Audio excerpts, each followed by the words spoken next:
বিকেলের সময় স্কুলের ঘণ্টি বাজতেই সেই বড় গেটটা খুলল এবং হাসতে খেলতে থাকা বাচ্চাদের একটা ভিড় বাইরে বেরিয়ে এলো। প্রত্যেকটা মুখে স্কুল থেকে মুক্তি পাওয়ার আর বাড়ি ফেরার আনন্দ ছিল। সেই ভিড়ের মধ্যেই বাইরে বেরিয়ে আসছিল ৭ বছরের অংশু। কাঁধ ঝুলে আছে, ইউনিফর্ম ময়লা, আর চোখ দুটোতে গভীর বিষণ্ণতা ছিল। স্কুলের গেটের উল্টো দিকে একটা গাছের আড়ালে লুকিয়ে থাকা পার্বতীর অস্থির চোখ দুটো অধীর আগ্রহে শুধু সেই একটা মুখকেই খুঁজছিল। অংশুকে দেখেই পার্বতীর যেন দম আটকে গেল। অংশু ক্লান্ত পায়ে বাইরে বেরিয়ে আসছিল। তখনই তার চোখ পড়ল মায়ের ওপর। সে এক মুহূর্তের জন্য থেমে গেল, যেন নিজের চোখকে বিশ্বাস করতে পারছিল না।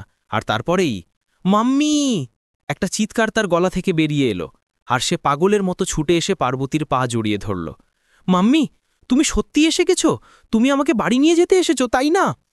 তার গলায় প্রশ্ন কম আর আশাভরা মিনতি বেশি ছিল, যা এখন ফুঁপিয়ে কান্নায় বদলে যাচ্ছিল। পার্বতী তাকে সজোরে নিজের বাহুতে জড়িয়ে ধরল, যেন সে পৃথিবীর সবচেয়ে দামি জিনিসটা ফিরে পেয়েছে। তার গরম অশ্রু অংশুর এলোমেলো চুল ভিজিয়ে দিচ্ছিল। তুমি প্লিজ বাড়ি চলো না মাম্মি, প্লিজ ফিরে যেও না। অংশু কাঁদতে কাঁদতে শুধু এটাই বলছিল। পার্বতীর গলা পুরোপুরি রুদ্ধ হয়ে গিয়েছিল, মুখ দিয়ে একটা শব্দও বেরোচ্ছিল না। তুমি জানো মাম্মি, বাবা বাড়িতে একটা নতুন মাম্মি এনেছেন। অংশু কাদো কাদো স্বরে বলল। এটা শুনেই পার্বতীর জ্ঞান উড়ে গেল। সে পাথরের মতো স্তব্ধ হয়ে গেল। আর তিনি একদম ভালো না মাম্মি, তিনি আমাকে মারেন, খুব জোরে বকেন, দিদাকে বকেন, ঠাকুমাকে বকেন, কিন্তু বাবার তাকে খুব ভালো লাগে। তিনি শুধু নতুন মাম্মির কথাই শোনেন, আর কারণ না। অংশুর প্রতিটি শব্দ পার্বতীর কানে যেন গলিত সীসার মতো প্রবেশ করছিল। তার হৃৎস্পন্দন যেন থেমে গেল। কি, ও তোমাকে মারে? সে কাঁপতে থাকা গলায় শুধু এইটুকুই জিজ্ঞেস করতে পারল। হ্যাঁ মাম্মি, এই দেখো। অংশ তার চুল সরিয়ে কপালে তৈরি হওয়া একটা নীলচে দাগ দেখালো। সেই দাগ দেখেই পার্বতীর পায়ের নিচ থেকে মাটি সরে গেল। কেউ যেন তার আত্মাকে শরীর থেকে টেনে বের করে নিল। তখনই স্কুলের গার্ড তাদের কাছে এসে পড়ল। ম্যাডাম, আপনার কি বুদ্ধি হয় না? চলুন সরুন এখান থেকে। কতবার মানা করা হয়েছে যে আপনি এখানে আসতে পারবেন না? তার কথায় এতটুকু সম্মান ছিল না। শুধু ১ মিনিট ভাই সাহেব। পার্বতী হাত জোর করে মিনতি করল। কোনো ১ মিনিট নয়, সাহেবের হুকুম আছে, চলুন বেরোন। গার্ড পারে ধাক্কা মেরে তাকে দূরে সরিয়ে দিতে চাইল। অংশ ভয়ে আরও শক্ত করে তার মাকে জড়িয়ে ধরল। না, আমার মমি আমার কাছে থাকবেন, তিনি কোথাও যাবেন না। কিন্তু গার্ড জোর করে অংশকে পার্বতীর কাছ থেকে আলাদা করে দিল এবং পাশে দাঁড়িয়ে থাকা পরিচারকের হাতে তুলে দিল, যে তাকে টেনে গাড়ির দিকে নিয়ে যেতে লাগল। পার্বতী অসহায় হয়ে মাটিতে বসে পড়ল আর নিজের কলিজার টুকরাকে দূরে চলে যেতে দেখতে থাকল। যেভাবে অংশ বারবার ফিরে তাকিয়ে তাকে দেখছিল, তাতে পার্বতীর বুক ফেটে যাচ্ছিল। স্কুল থেকে বেরিয়ে এসে রাস্তায় হাঁটছিল না, বরং যেন খসতে যাচ্ছিল। তার শরীরটা রাস্তায় ছিল, কিন্তু তার আত্মা তো তার বাচ্চার কাছেই থেকে গিয়েছিল। তার চোখের সামনে তার বিয়ের দিনটা ভেসে উঠল। বিবেকের সাথে ৭ পাক নেওয়ার সময় সে কত স্বপ্ন দেখেছিল। বিবেকও তাকে প্রচণ্ড ভালোবাসত। দুজনের জগৎ একে অপরের মধ্যেই সীমাবদ্ধ ছিল। কিন্তু তার শাশুড়ি সুষমাজির পার্বতীকে দু চোখে দেখতে পারতেন না। পার্বতী ছিল অনাথ, যাকে তার কাকা কাকিমা লালন পালন করেছিলেন। বিবেক তাকে প্রেম করে বিয়ে করেছিল, কিন্তু সুষমাজির মতে তাদের ছেলে ছিল লাখের মধ্যে এক। তার জন্য পার্বতীর মতো অনাথ মেয়ে উপযুক্ত ছিল না। তাদের মতে বিবেকের কোনো বেশি লেখাপড়া জানা, বেশি ধনী আর বেশি সুন্দরী মেয়ে পাওয়া উচিত ছিল। না জানি কোন শুভক্ষণে আমি তোকে এই বাড়ির বউ করার জন্য হ্যাঁ করেছিলাম। তিনি প্রায়ই পার্বতীকে এই বলে খোঁচা দিতেন। আমার তো মতিভ্রম হয়েছিল। পার্বতী সব চুপচাপ সহ্য করত। সে ভাবত একদিন সব ঠিক হয়ে যাবে, শাশুড়ির রাগও শান্ত হবে। এরপর তাদের জীবনে এলো অংশু, একটা ছোট্ট প্রাণ যে তাদের ভালোবাসাকে এক নতুন অর্থ দিল। পার্বতীর পুরো জগৎ এখন অংশুকে কেন্দ্র করেই ঘুরতে লাগল। সে অংশুকে গোসল করাতো, খাওয়াতো, তার সাথে খেলত, আর বিবেক তাদের দুজনকে খুশি দেখে হাসত। কিন্তু সুষমাজির ব্যবহারে কোনো পরিবর্তন এলো না। তুই কি জানিস? তোর না আছে চেহারা, না আছে বুদ্ধি। আমার ছেলের জীবন নষ্ট করে দিলি তুই। তার মুখ থেকে বেরোনো এই শব্দগুলো প্রতিদিন পার্বতীর হৃদয়ে তীরের মতো বিঁধত। শুরুর দিকে বিবেক ঢালের মতো তার পাশে থাকত, তার মায়ের খোঁচাদের জবাব দিত, পার্বতীর জন্যে তার সাথে ঝগড়াও করত। কিন্তু এ সব মাত্র কয়েকদিনের জন্যেই ছিল। ধীরে ধীরে বিবেকের আচরণেও একটা অদ্ভুত পরিবর্তন আসতে লাগল। এখন সে বাড়ি ফিরত দেরিতে, তার আসার কোনো নির্দিষ্ট সময় থাকত না। সে পার্বতীর সাথে কথা বলা কমিয়ে দিয়েছিল। প্রায়ই সে ফোনে কারো সাথে ঘণ্টার পর ঘণ্টা ফিস করে কথা বলত। যখনই পার্বতী জিজ্ঞেস করত, সে কাজের চাপ বা মিটিংয়ের অজুহাত দিত। তার জামা কাপড় থেকে প্রায়ই একটা অজানা গন্ধ আসত। সেটা ছিল কোনো মহিলার পারফিউমের গন্ধ। আর তারপর এক রাতে যখন বিবেক ঘুমাচ্ছিল, পার্বতীর হৃদয় কোনো অমঙ্গলের আশঙ্কায় কেঁপে উঠল। সে সাহস করে বিবেকের ফোনটা হাতে নিল। ফোনে তার সেক্রেটারির একটা মেসেজ জলজল করছিল, আই লাভ ইউ জান, আজ রাতের অপেক্ষা করা কঠিন হচ্ছে। সেই এক মুহূর্তই যথেষ্ট ছিল। পার্বতীর বিশ্বাস, তার ভালোবাসা, তার পুরো সংসার সব কাঁচের মতো ভেঙে টুকরো টুকরো হয়ে তার পায়ে বিঁধতে লাগল। যখন সে বিবেককে এ ব্যাপারে জিজ্ঞেস করল, সেই রেগে আগুন হয়ে উঠল। আমার ফোন ধরার সাহস তোর কি করে হলো? আমার ভালোবাসায় কি কমতে ছিল? পার্বতীর কণ্ঠস্বর কান্নায় ডুবে গিয়েছিল। এটা শুনে বিবেকের রাগ সপ্তমে চড়ল। সে পার্বতীর চুল শক্ত করে ধরল এবং সমস্ত শক্তি দিয়ে একটা চড় তার গালে মারল। আমার সামনে মুখ চালাচ্ছিস? আমার কাছে তোর কীই বা মূল্য আছে? সেই দিনের পর থেকে সেই বাড়িটা আর ঘর রইল না, একটা নরক হয়ে উঠল। প্রতিদিন ঝগড়া, প্রতিদিন মারপিট। বিবেক এখন কোনো লজ্জা ছাড়াই তার সেক্রেটারির সাথে দেখা করতে লাগল। পার্বতী কিছু বললেই তাকে আরও বেশি অত্যাচার সহ্য করতে হতো। অবশেষে পার্বতী সিদ্ধান্ত নিল যে সে এই দম বন্ধ করা আর অপমানজনক জীবনে আর বাঁচতে পারবে না। সে তার ছেলে অংশকে নিয়ে সেই নরক থেকে বেরিয়ে আসতেই যাচ্ছিল যে বিবেক আর তার মা সুষমাজি তাকে ধরে ফেললেন। আমার উত্তরাধিকারীকে নিয়ে কোথায় পালাচ্ছিস তুই? বিবেক চিৎকার করে উঠল এবং নির্মমভাবে অংশকে তার কোল থেকে ছিনিয়ে নিল। সে আমারও ছেলে। পার্বতীর চিৎকারে তার সমস্ত কষ্ট মিশে গিয়েছিল। না, দূর হয়ে যায় এই বাড়ি থেকে। আর বাচ্চার কথা বলছিস? সে এই বাড়িতেই থাকবে। পার্বতী পুরোপুরি ভেঙে পড়েছিল। সে ডিভোর্সের জন্য আদালতের দরজা ঠুকল, এই আশায় যে আইন তাকে ন্যায় দেবে, তার ছেলেকে ফিরিয়ে দেবে। বিবেকও তার কাছ থেকে ডিভোর্স চাইছিল, কিন্তু পার্বতী জানত না যে ধন সম্পদ আর প্রতিপত্তির সামনে কখনো কখনো ন্যায়ও হাঁটু গেড়ে বসে। বিবেক শহরের সবচেয়ে নামকরা আর দামি উকিলকে নিজের পক্ষে নাড় করাল। সেই উকিল আদালতে এটা প্রমাণ করে দিল যে পার্বতী একজন লোভী, খারাপ চরিত্রের আর দায়িত্বজ্ঞানহীন মা। মাই লর্ড, উকিল যুক্তি দিল, এই মহিলা আমার মক্কেল বিবেক খান্নার সম্পত্তির দিকে নজর রাখত। তার অন্য কারো সাথে অবৈধ সম্পর্ক ছিল, আর যখন আমার মক্কেল তাকে হাতে নাতে ধরে ফেলেন, তখন সে তার ওপর মিথ্যা অভিযোগ চাপিয়ে তাকে ব্ল্যাকমেল করতে চাইছে। পার্বতী চিৎকার করতে থাকল, এটা মিথ্যে, ডাহা মিথ্যে। কিন্তু তার কণ্ঠস্বর মিথ্যে সাক্ষী আর জাল প্রমাণের কোলাহলে চাপা পড়ে গেল। ফয়সলা বিবেকের পক্ষেই শোনানো হল, আর অংশের কাস্টাডি বা অভিভাবকত্ব তাকেই দেওয়া হল। আদামত একজন মাকে তার সন্তানের কাছ থেকে চিরতরে আলাদা করে দিয়েছিল। এক টুকরো সামান্য দয়া দেখানো হয়েছিল। মাসিমাত্র একবার, 1 ঘণ্টার জন্য সে তার ছেলে অংশের সাথে দেখা করতে পারত। পার্বতীর কাছে এই 1 ঘণ্টাই এখন বেঁচে থাকার কারণ হয়ে দাঁড়িয়েছিল। দেখা করার প্রথম দিন এলো। পার্বতী সকাল থেকেই উত্তেজিত ছিল। সে অংশের প্রিয় খাবার তৈরি করল এবং বিবেকের বাড়িতে পৌঁছাল। সে শুধু একবার তার বাচ্চাকে বুকে জড়িয়ে ধরতে চেয়েছিল, কিন্তু বিবেক দরজাতেই তাকে থামিয়ে দিল। কোনো দেখা হবে না, অংশ ঘুমোচ্ছে। আর এই বাড়ির আশেপাশে যদি আর কখনো দেখা দিয়েছিস তাহলে ভালো হবে না। এই বলে সে পার্বতীর মুখের ওপর দরজা বন্ধ করে দিল। পার্বতী সেখানেই চৌকাঠে বসে কাঁদতে থাকল, মিনতি করতে থাকল, প্লিজ শুধু একবার আমার বাচ্চার সাথে দেখা করতে দাও। কিন্তু সেই বন্ধ দরজার পেছনে কারও মন গলল না। পরের মাসেও সে আবার আশা নিয়ে গেল। এবারও একই হল, বিবেক তাকে ধাক্কা মেরে বাড়ি থেকে বের করে দিল। পার্বতীর মন ছটফট করছিল। সে তার বাচ্চার শুধু এক ঝলক দেখার জন্য ব্যাকুল হয়ে উঠল।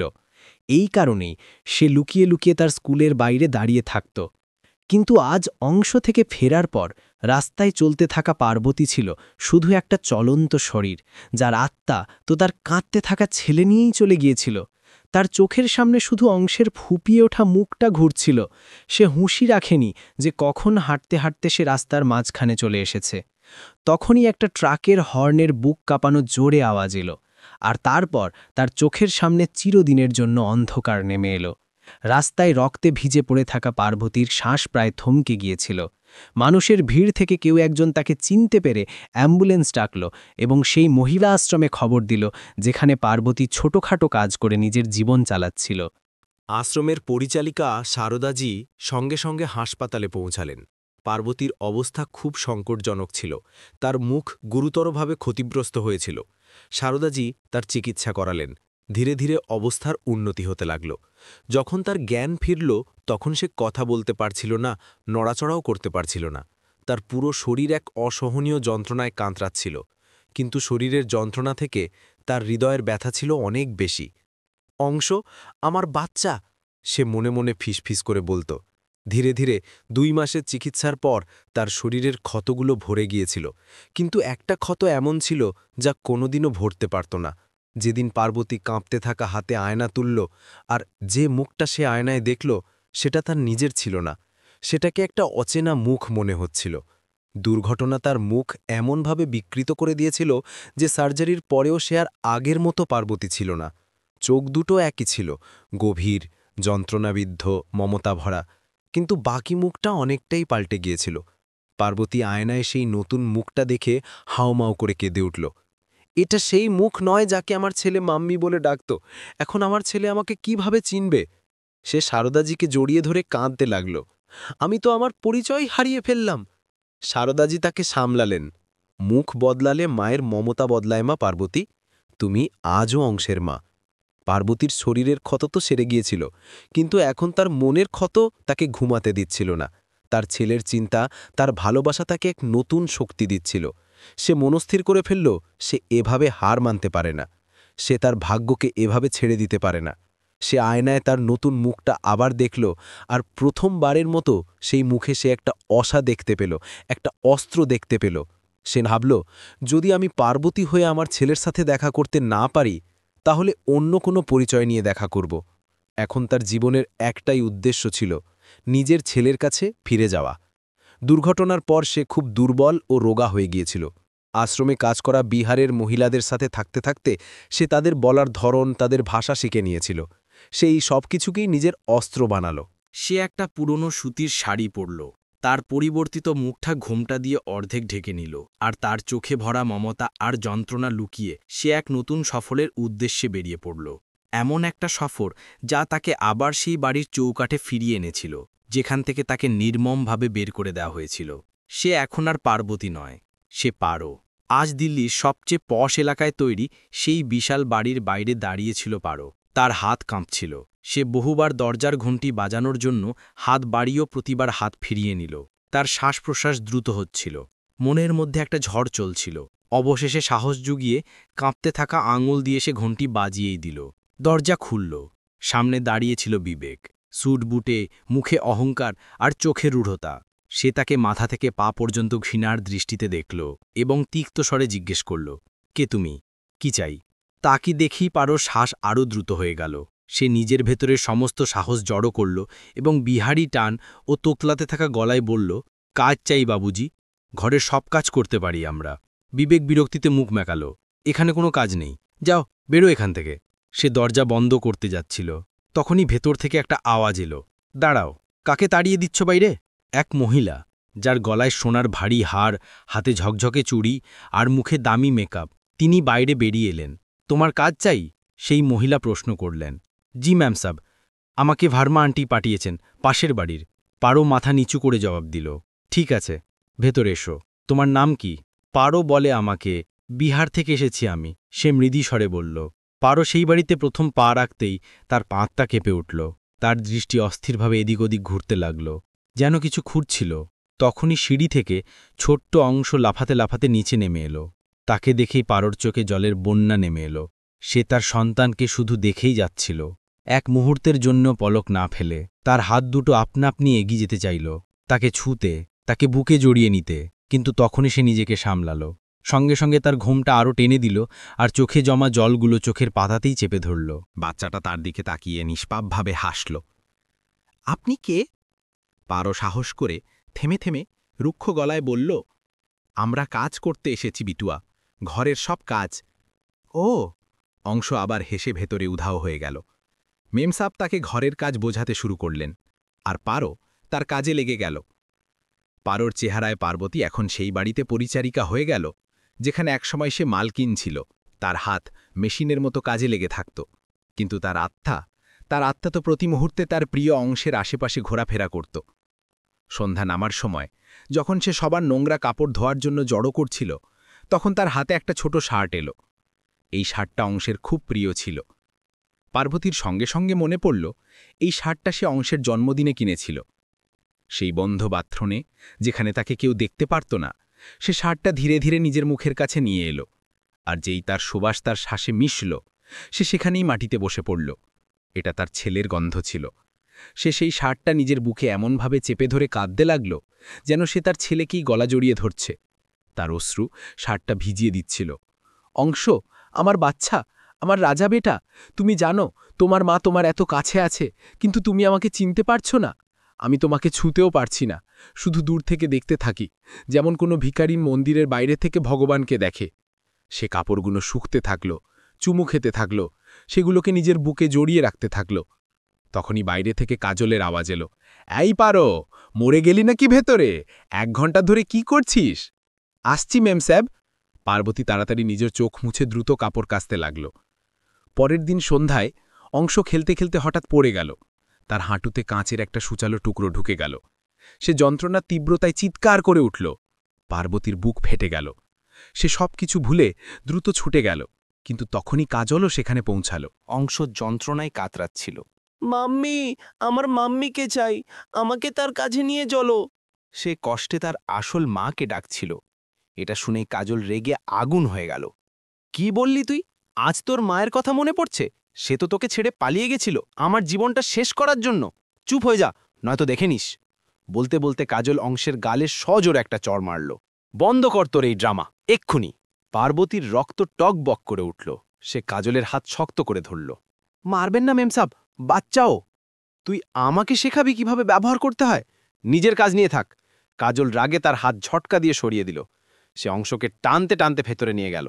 পারো সেখানেই জড় পদার্থের মতো দাঁড়িয়ে রইল, কাঁপতে থাকা, অসহায়, নিরুপায়। সে দেখছিল যে বিবেকের অফিসে যাওয়ার পর বাড়ির মালকিন কাজল, যে বিবেকের সামনে একজন আদর্শ স্ত্রী এবং মা হওয়ার নাটক করত, আসলে অন্য এক জগতে বাঁচত। তার জগৎ পার্টি, শপিং আর বান্ধবীদের মাঝে নিজের আভিজাত্য দেখানোতেই সীমাবদ্ধ ছিল। সেদিনও তাই হলো। দুপুরে কাজল তার বান্ধবীদের সাথে কিটি পার্টি থেকে ফিরেছিল। সেখানে কোনো এক বিষয়ে তার এক বান্ধবীর সাথে তীব্র ঝগড়া হয়েছিল, আর তার মেজাজ খুব খারাপ ছিল। সে বাড়িতে এক ফুটন্ত আগ্নেয়গিরির মতো ঢুকল, যা ফেটে যাবার জন্য শুধু একটা সামান্য বাহানার অপেক্ষায় ছিল। সুষমাজি রান্নাঘরে নিজের জন্য চা তৈরি করছিলেন, কিন্তু কাপটা তার হাত থেকে পিছলে গেল আর মাটিতে পড়ে ভেঙে গেল। ছন্নের আওয়াজ কাজলের কানে পৌঁছনো, আর যেন তার রাগের বারুদে কেউ আগুন ধরিয়ে দিল। সে চিৎকার করতে করতে রান্নাঘরে এলো। এটা কি ভাঙলে তুমি? তোমার কোনো কাজ কি ঠিকমতো করতে আসে না? জানো এটা কত দামি ছিল? সুষমাজি ভয়ে কাঁপছিলেন। ভুল হয়ে গেছে বেটা, হাত থেকে। যখন থেকে আমি এই বাড়িতে এসেছি, এই বুড়িটা আমার জন্য একটা বিপদই হয়ে আছে।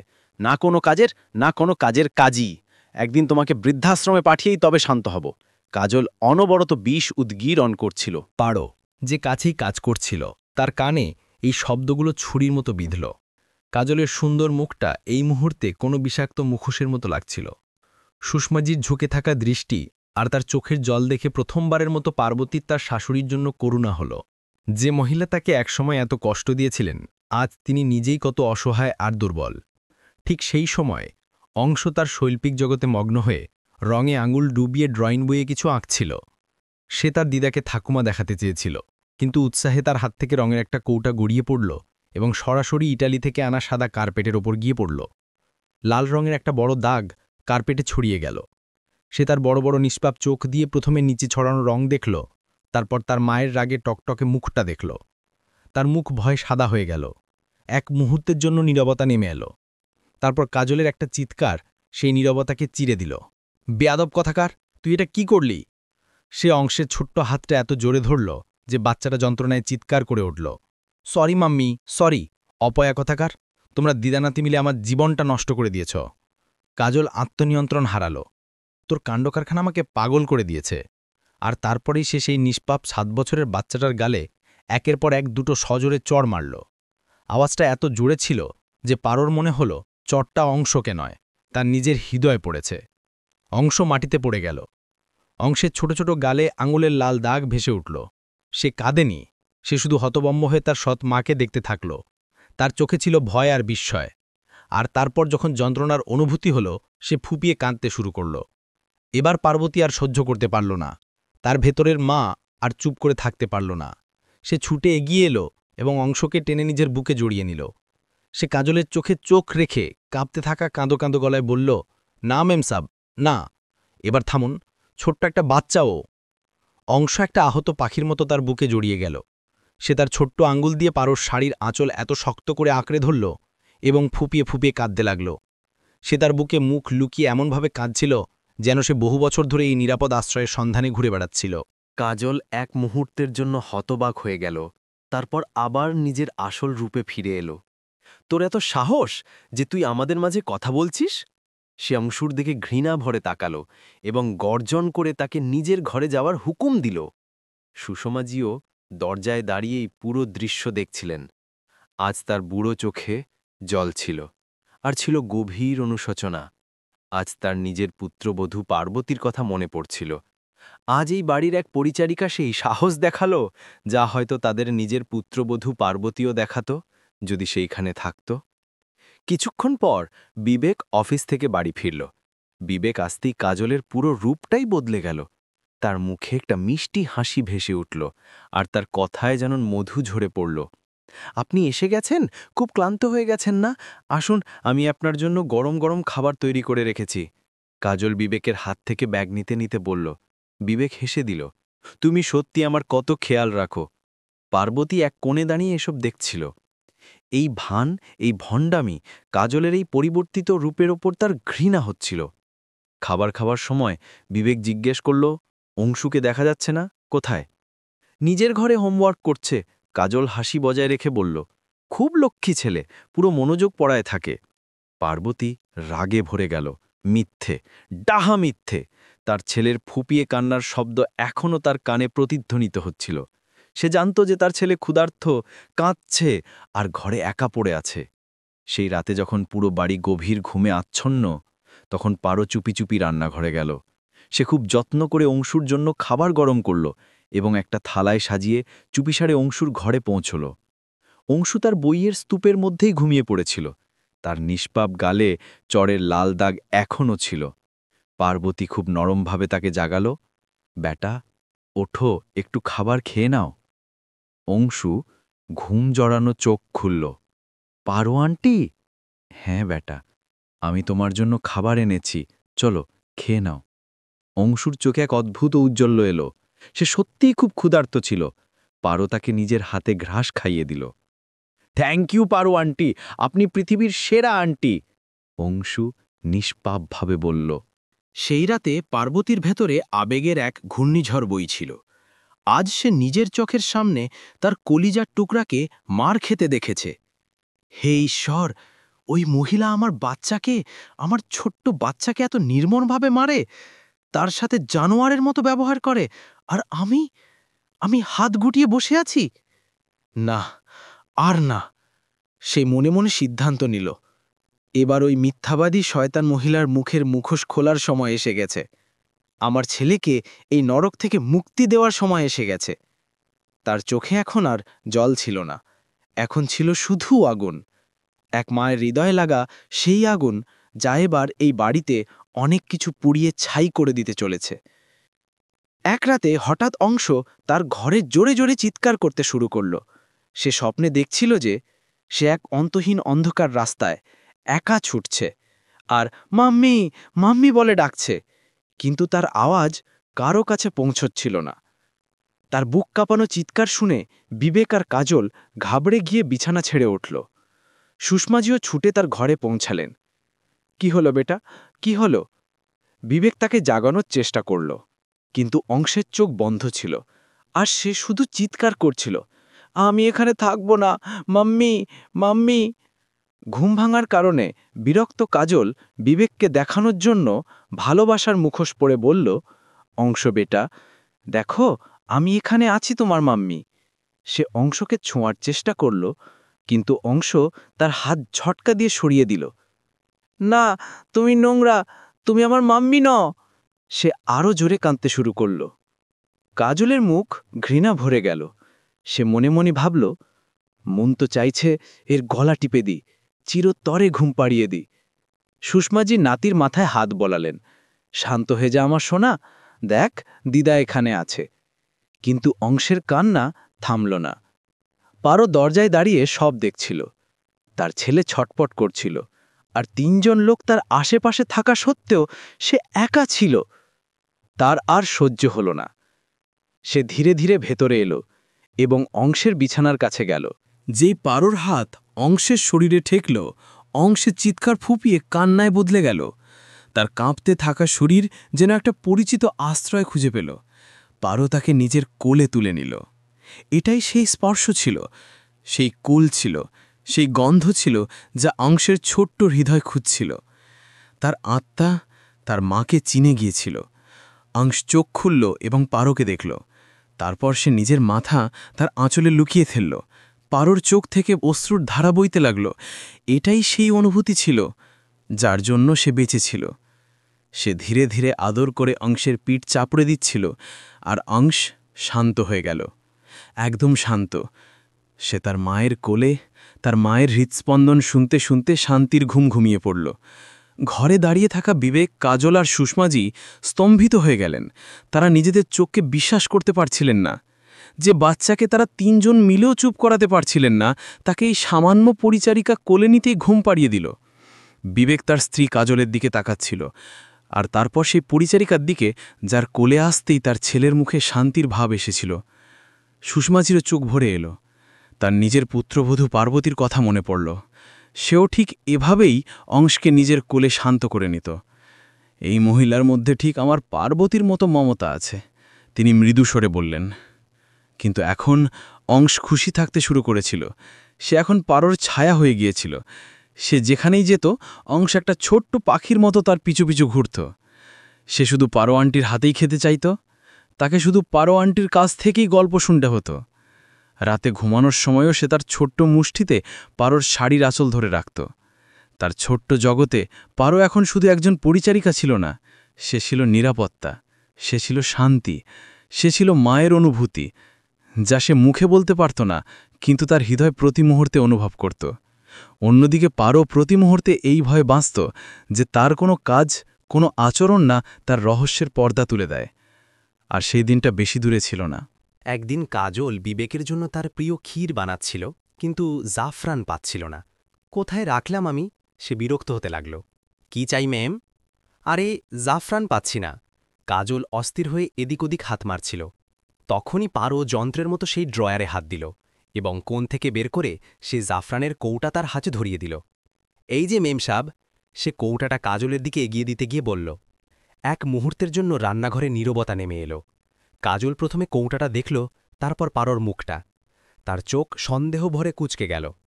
তুমি কি করে জানলে যে এটা ওখানে আছে? কাজল প্রশ্ন করল। আর ঠিক সেই মুহূর্তে পারো তার ভুল বুঝতে পারল। তার হৃৎস্পন্দন জোরে হল, তার হাত পা ঠান্ডা হয়ে গেল। মেম সাব, আমরা সেদিন পরিষ্কার করছিলাম তো, তাই দেখেছিলাম। তার জিভ জড়িয়ে যাচ্ছিল, সে চোখ সরাচ্ছিল, কিন্তু কাজল সন্দেহভরা দৃষ্টিতে তাকে দেখতে থাকল। অংশের স্কুলে বার্ষিক উৎসবের দিন ছিল। ছোট্ট অংশ সকাল থেকে কোনো উড়ে বেড়ানো প্রজাপতির মতো পুরো বাড়িতে কলকল করছিল। আজ তাকে মঞ্চে একটা দলবদ্ধ নাচে অংশ নিতে হবে, আর এর জন্য তাকে একটা সুন্দর সাদা ধুতি আর কুর্তা পরতে হতো। কিন্তু উৎসাহে অংশের নতুন ধুতিটা পাশে রাখা একটা চেয়ারের পেরেকে আটকে গেল, আর ছর্রের আওয়াজের সাথে মাঝখান থেকে ফেটে গেল। আমার ধুতি ফেটে গেল, সে কাঁদতে কাঁদবে বলল। বিবেক চিন্তিত হয়ে পড়ল। আরে এটা কি করে হলো? কাজল, একটু দেখো তো। কাজল, যে নিজের ঘরে একটা পার্টির জন্য তৈরি হচ্ছিল, বিরক্ত হয়ে বাইরে এলো। কি হয়েছে? কেন চিৎকার করছো? দেখো, অংশের ধুতি ফেটে গেছে, ওকে আধ ঘন্টার মধ্যে স্কুলে পৌঁছাতে হবে, বিবেক বলল। কাজল বিরক্ত হয়ে বলল, তো আমি কি করব? ওকে স্কুলে পাঠিও না।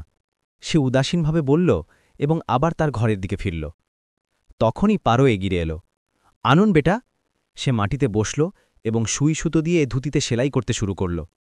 তার আঙুলগুলো কোনো দক্ষ শিল্পীর মতো চলছিল। 5 মিনিট পর ধুতিটা একদম নতুনের মতো লাগছিল। থ্যাংক ইউ পারো আন্টি, আপনি সেরা। অংশ খুশিতে চিৎকার করতে করতে তাকে জড়িয়ে ধরল। বিবেক অবাক হল, কিন্তু সুষমাজি ঠিক তখনই বললেন, ঠিক ঠিক পার্বতীর মতো, তার হাতেও এই একই দক্ষতা ছিল। এটা শুনে পারো ঘাবড়ে গেল এবং ঘোমটা টেনে কাজে লেগে গেল। দুপুরে অংশ স্কুল থেকে ফিরল। তখন তার মুখ লাল ছিল, চোখ ক্লান্ত। সে তার মা কাজলের ভয়ে কিছু বলল না। সে চুপচাপ পারোর কাছে চলে গেল। পারো আন্টি, মাথায় ব্যথা করছে। পারো যেই তার কপালে হাত ছোঁয়াল, দেখল তার শরীর আগুনের মতো জ্বলছে। সে এক মুহূর্তও নষ্ট করল না। ওষুধ খুঁজে এনে খাওয়ালো, কিন্তু জ্বর শুধু কমল, নামল না। সে অস্থির হয়ে উঠল। কিছুক্ষণ পর ঠান্ডা জলের পট্টি নিয়ে এলো এবং তার তেতে ওঠা কপালে দিতে লাগল। অংশ তার আঙুল দিয়ে পারোর হাত শক্ত করে ধরে রাখল। আপনি আমাকে ছেড়ে যাবেন না? পারোর চোখ জলে ভরে এলো। যাব না বিঠোয়া, এখানেই থাকব। সন্ধ্যায় যখন বিবেক বাড়ি ফিরল, সে কাজলকে জিজ্ঞেস করল, অংশ কোথায়? এই কোথাও খেলছে হয়তো। কাজল চোখ না তোলেই বলল। বিবেক অন্য ঘরে উকি দিল এবং যা দেখল তাতে তার রক্ত গরম হয়ে উঠল। অংশ সোফায় শুয়েছিল, জ্বরে অস্থির, আর পারো এক মায়ের মতো তার কপালে পট্টি বোঝাচ্ছিল। পারো জানাল যে দুপুর থেকে তার জ্বর। বিবেকের মুখ কঠোর হয়ে গেল। সে দ্রুত তার ঘরের দিকে এগিয়ে গেল। কাজল, কাজল বাইরে এলো। কি হলো? কেন চিৎকার করছো? অংশের জ্বর, দুপুর থেকে, আর তুমি জ্বালোও না। বিবেকের রাগ ফেটে পড়ল। তুমি ওর মা কি না? কাজলের মুখ ফ্যাকাশে হয়ে গেল। আমি জানতাম না, ও আমাকে বলেনি। দেখো, পারো সেই কাজটা করছে যা তোমার করা উচিত ছিল। একজন পরিচারিকা আমার মায়ের চেয়ে বেশি আমার ছেলের চিন্তা করছে। বিবেকের বকুনি কাজলের ভেতরে অপমানের যে আগুন ধরিয়ে দিয়েছিল, তা রাতভর জ্বলতে থাকল। সে এক আহত নাগিনীর মতো অস্থির ছিল, শুধু সুযোগের অপেক্ষায় যে কখন বিবেক যাবে আর কখন সে তার বিষ উদ্গীরণ করবে। পরের দিন সকালে অংশ হলে বসে কার্টুন দেখছিল। সে নিজের জগতেই মগ্ন ছিল। তখনই কাজল সেখানে এলো। তার মুখ রাতের রাগে জ্বলছিল। শুধু তোর জন্যই, শুধু তোর জন্যই আমাকে কাল রাতে কথা শুনতে হলো। আর এই বলতে বলতেই সে সেই ছোট্ট বাচ্চাটার ওপর চড় বৃষ্টি শুরু করে দিল। অংশ জোরে জোরে কাঁদছিল। পাশের স্টোর রুমে পরিষ্কার পরিচ্ছন্নতা করতে থাকা পারোর কানে যেই তার ছেলের যন্ত্রণার চিৎকার পৌঁছাল, সে পাগলের মতো বাইরে ছুটে গেল এবং দরজার পর্দার আড়ালে লুকিয়ে পড়ল। সামনের দৃশ্যটা কোনো দুঃস্বপ্ন থেকেও বেশি ভয়ঙ্কর ছিল। পারোর হৃদয়ে যেন তার বুক ভেঙে বেরিয়ে আসতে চাইছিল। সে ছুটে গিয়ে তার বাচ্চাকে সেই পিশাচির ছাবা থেকে মুক্ত করতে চেয়েছিল, কিন্তু এক মুহূর্তের জন্য সে নিজেকে থামাল। সে কাঁপতে থাকা হাতে তার মোবাইল ফোন বের করল এবং ভিডিও রেকর্ডিংয়ের বাটন টিপে দিল। কাজল এক রাক্ষসীর রূপ ধারণ করেছিল এবং সেই নিষ্পাপ বাচ্চাটাকে নির্মমভাবে মারছিল। প্রতিটি চড়, প্রতিটি চিৎকার, প্রতিটি ফুপিয়ে কান্না পারো নিজের হৃদয়ে পাথর রেখে সেই প্রমাণ তার ফোনে বন্দি করছিল। এটা যে কোন মায়ের জন্য সবচেয়ে বড় অগ্নিপরীক্ষা ছিল। পারো আন্টি, দিদা! অংশ চিৎকার করল। তার আওয়াজ শুনে সুষমাজিৎ ছুটে বাইরে এলেন। তার নাতির এই অবস্থা দেখে তার আত্মা কেঁপে উঠল। আরে ডাইনি, ছেড়ে দে আমার বাচ্চাকে! তিনি চিৎকার করতে করতে এগিয়ে গেলেন এবং অংশকে বাঁচানোর চেষ্টা করলেন, কিন্তু কাজলের রাগ সপ্তমে চড়েছিল। সে তার শাশুড়িকে পুরো শক্তি দিয়ে ধাক্কা দিল। বুড়ি, মাঝখানে আসার চেষ্টা করবি না, নয়তো তোরও এই হাল করব। আর তারপরেই সে তার শাশুড়িকে এমন সব গালিগালাজ করল যা শুনে পাথরও জল হয়ে যায়। সুষমাজি দেওয়ালে গিয়ে ধাক্কা খেলেন। এটা দেখে পারোর ফোন কেঁপে উঠল, কিন্তু সে রেকর্ডিং চালিয়ে গেল। কাজল আবার অংশের দিকে ফিরল। তোর এত সাহস যে তুই তোর দিদাকে ডাকলি? আর সে সেই নিষ্পাপ ছেলেটার চুল ধরে মাটিতে টেনে নিয়ে যেতে শুরু করল। এবার পারোর ধৈর্যের বাঁধ চিরতরে ভেঙে গেল।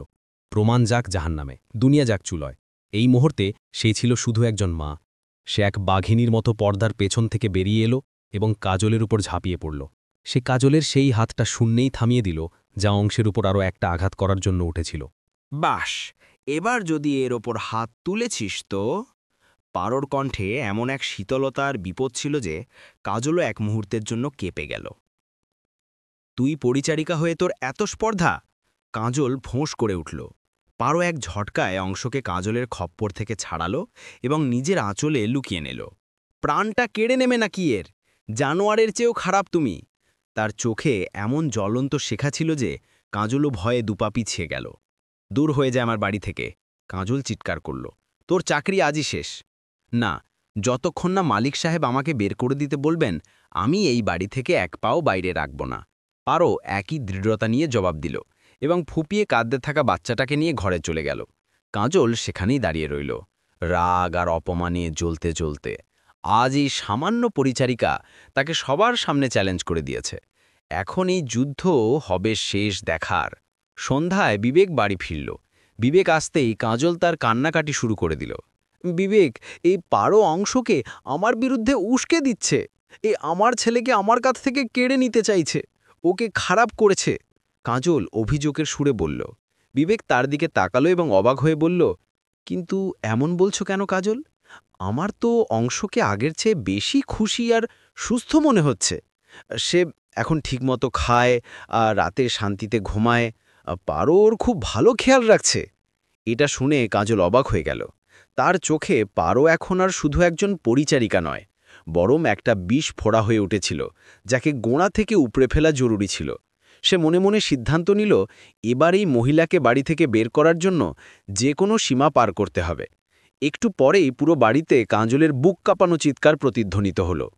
আমি লুট হয়ে গেলাম, আমি বরবাদ হয়ে গেলাম, হায় আমার হীরের আংটি, আমার আংটি কোথায়? সে একজন পাকা অভিনেত্রীর মতো চুল ছিঁড়তে বুক চাপড়াতে চাপড়াতে বাইরে এলো। বিবেক, সেই আংটিটা যা আপনি আমাকে আমার জন্মদিনে দিয়েছিলেন, লাখ টাকার ছিল সেটা, আমি সেটা এখানেই এই টেবিলের উপর রেখেছিলাম। বিবেক আর সুষমাজি ঘাবড়ে গিয়ে বাইরে এলেন। এইখানেই কোথাও থাকবে। বিবেক তাকে শান্ত করার চেষ্টা করল। আরে না, কোথাও নেই। কাজল পাগলের মতো চিৎকার করল। চুরি হয়েছে বাড়িতে, আর আমি জানি চোরকে। তার দৃষ্টি পারোর ওপর গিয়ে স্থির হল, যে রান্নাঘরের দরজায় পাথরের মূর্তির মতো দাঁড়িয়েছিল। পারোর বুক ধক করে উঠল। সে বুঝতে পারল এই ফাঁদ তারই জন্য পাতা হয়েছে। তার হাত পা বরফের মতো ঠান্ডা হয়ে গেল। তোমার মানে কি? বিবেক অবাক হয়ে জিজ্ঞেস করল। মানে পরিষ্কার, কাজল চিৎকার করল। আমি এক্ষুনি এর তল্লাশি নেব। এই সেই চোরনি। সে এক ক্ষুধার্ত নেকড়ের মতো পারোর ঘরের দিকে ছুটে গেল। সুষমাজি আর বিবেকও তার পিছু পিছু গেলেন। পারোর ঘরে ছিলই বা কি? একটা ছোট খাট আর একটা সিন্দুক। কাজল সেই সিন্দুকটা খুলল এবং একে একে কাপড়গুলো মেঝেতে ছুঁড়ে ফেলতে লাগল। আর তারপরেই সে কাপড়ের নিচ থেকে তার হীরের আংটিটা বের করল। এই দেখো। সে বিজয়ের এক বন্য হাসি হেসে চিৎকার করল। বলেছিলাম না, এই সেই চোরনি, যে থালায় খায় সেই থালাতেই ছিদ্র করে। পারোর পায়ের নিচ থেকে যেন কেউ মাটি কেড়ে নিল। না ম্যাম সাব, ঈশ্বরের দিব্যি, আমরা নেইনি। তার কণ্ঠে ফুপিয়ে কান্না ছিল। চুপ, একটা শব্দ বলবি না, চোরনি কোথাকার। কাজল তার হাত এত জোরে ধরল যে পারো যন্ত্রণায় কাতরে উঠল। বিবেক, এক্ষুনি পুলিশকে ফোন করো। আমি এই চোরনিকে পুলিশের হাতে দিয়েই ছাড়ব। এর জীবন নরক বানিয়ে দেব। তখনই এক নিষ্পাপ কণ্ঠস্বর এলো, না, পারো আন্টি চোর নয়। সবাই একসাথে ঘুরে তাকালো। দরজায় অংশু দাঁড়িয়েছিল। সৎমায়ের ভয়ে সে কাঁপছিল, কিন্তু তার কণ্ঠে এমন একটা সত্য ছিল যা কেউ মিথ্যে প্রমাণ করতে পারত না। অংশু, তুমি ভেতরে যাও। কাজল তাকে ভয় দেখানোর চেষ্টা করল। যাব না, বলতে বলতে অংশু এগিয়ে এলো। আমি দেখেছিলাম। তুমি কি দেখেছিলে বেটা? বিবেক হাঁটু গেলে বসে জিজ্ঞেস করল। অংশু তার আঙুল সোজা কাজলের দিকে তুলল। আমি দেখেছিলাম নতুন মাম্মি এই আংটিটা পারো আন্টির ব্যাগে রেখেছিলেন যখন আন্টি রান্নাঘরে ছিলেন। ঘরে ভয়ঙ্কর নীরবতা নেমে এলো। কাজলের মুখ সাদা হয়ে গেল। মিথ্যা, একদম মিথ্যে বলছে এই ছেলে। সবকিছুই চোরনির শেখানো। তখনই পারো সোজা হয়ে দাঁড়াল। হ্যাঁ, শিখিয়েছি, একে সবসময় সত্যি বলতে শিখিয়েছি। পারো তার মোবাইল বের করল এবং বলল, আর যদি একটা বাচ্চার কথা বিশ্বাস না হয়, তাহলে হয়তো এইটা বিশ্বাস হবে। এই বলে সে সেই ভিডিওটা প্লে করে দিল। মোবাইলের ছোট স্ক্রিনে কাজলের সেই জঘন্য বন্য রূপটা বন্দী ছিল। কিভাবে সে তার বুড়ো অসহায় শাশুড়িকে গালিগালাজ করছিল, তাকে ধাক্কা দিচ্ছিল, কিভাবে সে এক ছোট্ট নিষ্পাপ বাচ্চাকে জানোয়ারের মতো চড় মারছিল। মরে চাস না কেন তুই? কাজলের সেই বিষাক্ত কণ্ঠস্বর পুরো ঘরে প্রতিধ্বনিত হল। বিবেক হতবাক হয়ে গেল। তার শরীর রাগে কাঁপছিল। এটাই ছিল তার স্ত্রীর আসল জঘন্য চেহারা। না, এসব মিথ্যে। বিবেক, এটা ওর কোনো চাল, এই ভিডিও এডিটেড করা। কাজল শেষবারের মতো হেরে যাওয়ার চেষ্টা করল। সে পারোর উপর ঝাঁপিয়ে পড়ল এবং তার মোবাইল ছিনিয়ে নেওয়ার চেষ্টা করল। এই হাতাহাতিতে পারোর ঘোমটা, তার ওড়না মাথা থেকে সরে গিয়ে মাটিতে পড়ে গেল। আর তারপর সময় যেন চিরতরে থেমে গেল। সবার চোখ পারোর মুখের উপর স্থির হয়ে গেল। মুখটা পাল্টে গিয়েছিল, দুঃখ আর সংগ্রামের রেখায় ভরা, কিন্তু চোখ দুটো, সেই গভীর যন্ত্রণাবিদ্ধ মমতাময় চোখ দুটো একই ছিল। আর তার গলায় সেই চাঁদের তাগ। সুষমাজির চোখের সামনে তার পুত্রবধূর মুখটা ঘুরে গেল। তিনি কাঁপতে কাঁপতে এগিয়ে গেলেন। এই দাগ, তুই আমার পার্বতী, তাই না? বিবেকের পায়ের নিচ থেকে মাটি সরে গেল। সে অবিশ্বাস নিয়ে সেই মুখটা দেখছিল। পার্বতী! এই শব্দটি তার ঠোঁট থেকে একটা চিৎকার হয়ে বেরিয়ে এলো। হ্যাঁ, পার্বতী বলল। তার কণ্ঠে বহু বছর ধরে চাপা থাকা যন্ত্রণা ফেটে পড়ল। আমি সেই ভাগ্যহীনা যাকে তুমি নিজের বাড়ি থেকে বের করে দিয়েছিলে। সুষমাজি, যিনি এতক্ষণ পাথরের মতো দাঁড়িয়েছিলেন, কাঁপতে থাকা পায়ে এগিয়ে গেলেন। তিনি পার্বতীর সামনে হাঁটু গেড়ে বসলেন। আমাকে আমাকে মাফ করে দে আমার মেয়ে। তার কণ্ঠস্বর ফুপিয়ে কান্নায় ভেঙে পড়ছিল। আমি অন্ধ হয়ে গিয়েছিলাম।